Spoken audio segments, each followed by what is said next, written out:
से आप लोग बढ़िया एकदम बढ़िया ही रहना चाहिए। तो चलिए मेरे भाई, आप लोग को इस वीडियो में मैं प्रकाश के परावर्तन और अपवर्तन से पूरा एकदम मैं बताने वाला हूँ। यदि आप लोग 10th वाले हो तो आप लोग को प्ले लिस्ट में ऑल चैप्टर ऑब्जेक्टिव मिल जाएगा और नीचे डिस्क्रिप्शन बॉक्स में PDF का लिंक भी मिल जाएगा बैक वाला। तो इस चैप्टर का कहाँ पर मिलेगा वो मैं लास्ट में आप लोग को बताऊँगा। तो चलिए आप लोग एकदम ध्यान से देखिए, क्योंकि समझना आपका परम कर्तव्य है।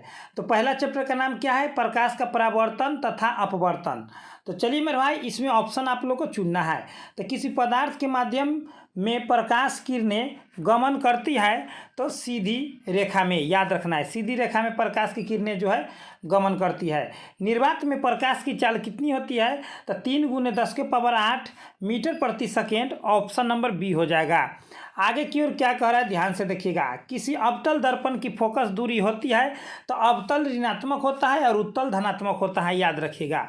चलिए आप लोग 3 तक पढ़ लिए। किसी उत्तल दर्पण की फोकस दूरी धनात्मक होता है, अवतल का ऋणात्मक और उत्तल का धनात्मक, याद रखिएगा। चलिए बहुत बढ़िया एकदम। आगे की ओर क्या कह रहा है मेरे भाई, ध्यान से आप लोग देखते रहेंगे, आप लोग को एक एक ऑब्जेक्टिव एकदम दिमाग में बैठेगा। किसी अवतल लेंस की फोकस दूरी होती है तो क्या होती है भैया, एकदम आप लोग खोपड़िया में हम डाल देंगे। फोकस दूरी कह रही ना अवतल लेंस की, तो ऋणात्मक। आगे क्या कर रहा है, किसी उत्तल लेंस की फोकस दूरी तो धनात्मक। ये सब में आप लोग को संकोच करना ही नहीं है, जो मैं बता रहा हूँ एकदम खोपड़िया में आप लोग को जाएगा हमारे प्यारे लाल। अब वास्तविक प्रतिबिंब का आवर्धन होता है, क्या होता है वास्तविक प्रतिबिंब का आवर्धन, क्या होता है? तो वास्तविक प्रतिबिंब का आवर्धन हमेशा ऋणात्मक होता है, क्योंकि अवतल में वास्तविक होता है।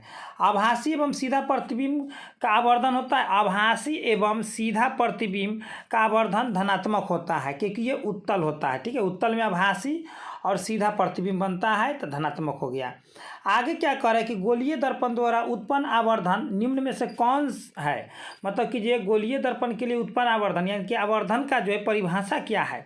तो आप लोग जानबे करते कि प्रतिबिंब की ऊंचाई बटा में वस्तु की ऊंचाई, यानी कि V जो है प्रतिबिंब की ऊंचाई है और बटा में U जो है वस्तु की ऊंचाई, या आप लोग कह सकते प्रतिबिंब की दूरी और वस्तु की दूरी के अनुपात को आवर्धन कहते हैं। ठीक है, एकदम याद रखिएगा। Option number A. आगे 10 में क्या कह रहा है, गोलीय लेंस द्वारा उत्पन्न आवर्धन निम्न में से कौन है?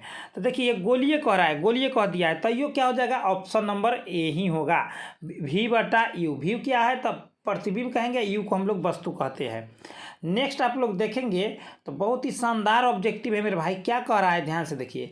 नई कार्तीय चिन्ह परिपाटी के अनुसार मुख्य अक्ष के लंबवत तथा ऊपर की ओर प्लस Y अक्ष के अनुदिश मापी जाने वाली दूरियां मानी जाती है।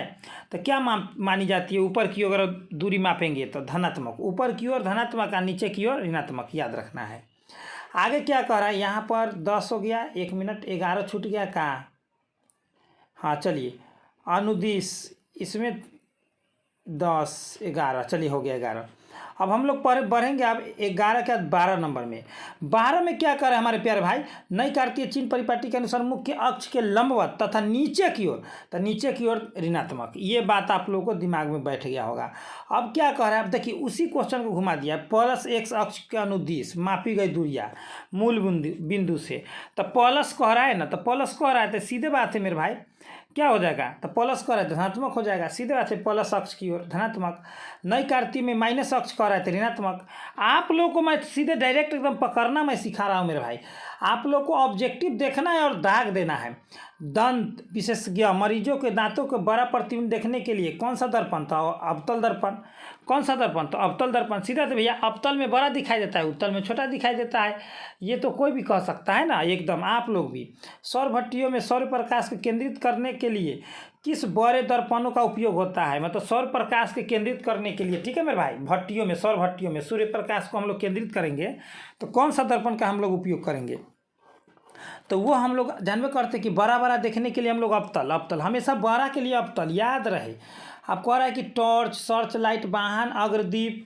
ठीक है, अग्रदीप मतलब गाड़ी के हेडलाइट। ठीक है, गाड़ी के हेडलाइट में प्रकाश के समांतर किरण पुंज प्राप्त करने के लिए कौन सा? तो जब भी कहेगा सर्च लाइट, ये सब कभी भी कहे तो इसमें हमेशा अवतल मार देना है हेडलाइट में। और गाड़ी के साइड मिरर कहे तो समझ रहे हैं ना, एकदम।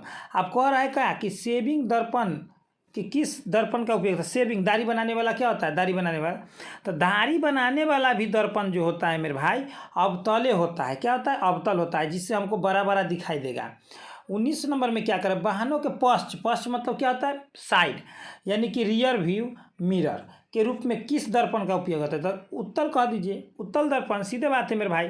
साइड में कि बगल वाला जो होता है, आप लोग आईना में जो देखते हैं पीछे से बाइक गाड़ी उड़ी आता है, वो उत्तल का होता है। क्या चीज़ का, उत्तल का होता है। बहुत बढ़िया। अगर आप लोग नए नए हो तो सब्सक्राइब कर लेंगे और बेल आइकन को प्रेस कर लेंगे। आगे क्या बोलिए, लेंस की वृत्ताकार रूपरेखा का प्रभावी व्यास कहलाता है।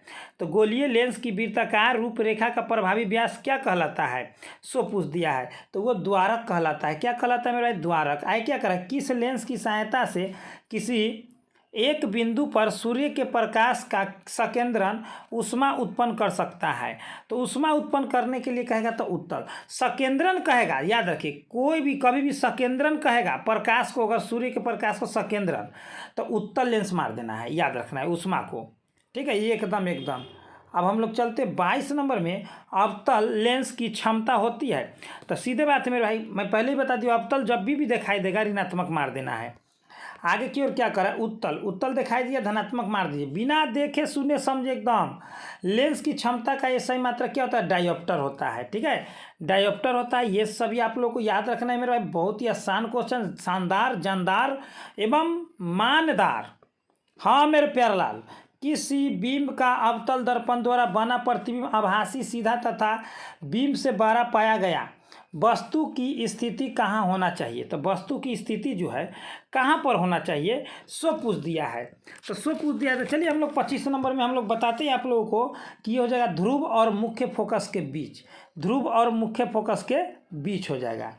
आगे क्या कह रहा है हमारे प्यारलाल, कह रहा है कि जो किसी बिंब का वास्तविक तथा समान साइज का प्रतिबिंब प्राप्त करने के लिए बिंब को उत्तल लेंस के सामने कहाँ रखें। तो उत्तल लेंस के सामने हम लोग कहाँ रखें, तो वक्रता केंद्र पर हम लोग को रखना होगा। कब, तो जब बिंब का वास्तविक का समान साइज का प्रतिबिंब प्राप्त कीजिएगा तो वक्रता केंद्र पर ही रखना होगा।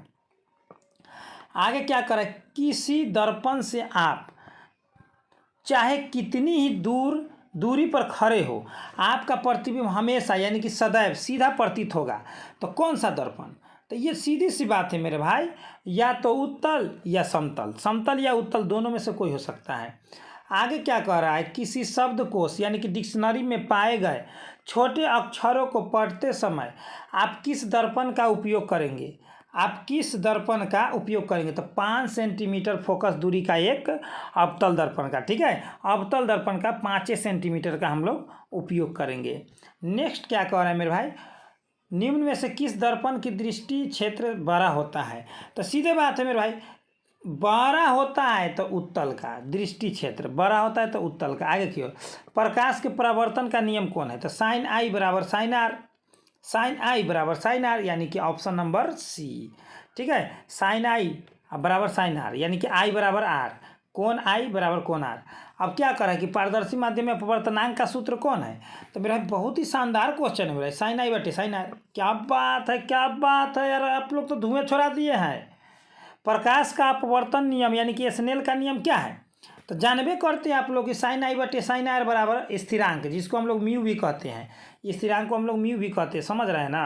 अरे गर्दा उड़ा दिया आप लोग, गर्दा। ऐसे ही करते रहिएगा तो दुनिया का कोई ताकत आप लोग को नहीं रोकेगा एकदम अब की 95 पार लाने में। निम्न से किस द्रव्यात्मक माध्यम का निरपेक्ष अपवर्तनांक अधिकतम है, तो किसका है, तो 33 का एकदम बेंजीन का है। क्या बात है हमारे प्यारलाल, बेंजीन का है निरपेक्ष अधिकतम अपवर्तनांक। 34 में क्या कह रहा है कि निम्न में से किस ठोस द्रव्यात्मक माध्यम का निरपेक्ष अपवर्तनांक अधिकतम है, फिर पूछ दिया है। तो फिर से होगा आप लोग को हीरा का। वाह, अरे हीरे जैसी चाल है तेरी, ग्रेफाइट जैसी कमाल, बार प्यारलाल, क्या बात है। 35 में निम्न में से किस गैसीय द्रव्यात्मक माध्यम का निरपेक्ष अपवर्तनांक अधिकतम है, तो किसका है, तो वाह कार्बन डाइऑक्साइड का, कार्बन डाइऑक्साइड का। आगे की ओर देखिए, प्रकाश का अपवर्तन का कारण है, तो प्रकाश का अपवर्तन का कारण क्या है, तो प्रकाश की चाल परिवर्तन, प्रकाश की चाल में परिवर्तन। ठीक है, बहुत बढ़िया। यदि प्रकाश की चाल के माध्यम 1 में V1 और माध्यम 2 में V2 हो तो माध्यम 1 का माध्यम 2 के सापेक्ष अपवर्तनांक क्या हो जाएगा? बहुत ही शानदार जानदार, ये हो जाएगा V1/V2। माध्यम 1 के सापेक्ष कह रहा है ना, माध्यम 2 यानी कि जिसके सापेक्ष कहे ऊपर जो कहे सो नीचे, यानी कि V1/V2। क्या बात है, क्या बात है हमारे प्यारे लाल, आप लोग हिला दिए हैं एकदम, हमको पता चल गया है। आप लोग को PDF इसका मिल जाएगा, चिंता ना करें। अवतल दर्पण को निम्न में से किसी एक अन्य नाम से जाना जाता है। तो अवतल दर्पण को हम लोग एक और नाम से क्या चीज़ को कौन सा नाम से जानते हैं? तो अ से अवतल। वाह वाह वाह वाह, क्या बात है, क्या बात है, सभी लोग एकदम गर्दा मचा दिए। अरे भैया अभिसारी, ठीक है, अभिसारी, ठीक है। अवतल को हम लोग अभिसारी कहते हैं। क्या कहते हैं? अवतल को हम लोग अभिसारी। आगे की ओर उत्तल को हम लोग क्या कहते हैं? उत्तल को हम लोग कहते हैं अपसारी। उत्तल को अपसारी, क्या बात है। चलिए, अवतल लेंस को निम्न में से किसी एक नाम से जाना जाता है। अवतल लेंस को, दर्पण था ना, ये लेंस है, तो किस नाम से जाना जाता है? तो अवतल। वाह वाह वाह वाह, अपसारी, अवतल अपसारी, ठीक है। अवतल लेंस तो अपसारी लेंस, और में उत्तल था तो अपसारी दर्पण था, याद रखिएगा।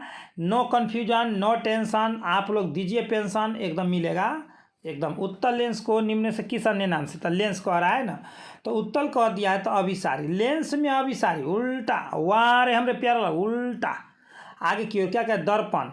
दर्पण सूत्र है कौन सा है? दर्पण सूत्र का है तो प्लस में, लेंस सूत्र का है तो माइनस में। तो प्लस वाला को मार दीजिए दर्पण में। प्लस देखिए, दर्पण सटा के और लेंस हटा के, याद रखिएगा। दर्पण मतलब सटा के मतलब प्लस, और लेंस मतलब हटा के। तो हटा के हो गया आप लोग को 1/V या -1/U। कौन हो जाएगा प्यारा लाल? नहीं जानते हैं? वाह वाह वाह, 1/V या -1/U बराबर 1/F। वाह वाह वाह। पतले लेंस की आवर्धन क्षमता होती है, तो पतले लेंस की आवर्धन क्षमता नहीं जानते हैं प्यारे लाल? नहीं जानते, इनमें से कोई नहीं, कुछ नहीं होगा ना, कुछ नहीं। अब मोटे लेंस की आवर्धन क्षमता क्या होवत है प्यारे लाल एवं सुंदर लाल? अधिक होवत है, ठीक है, अधिक।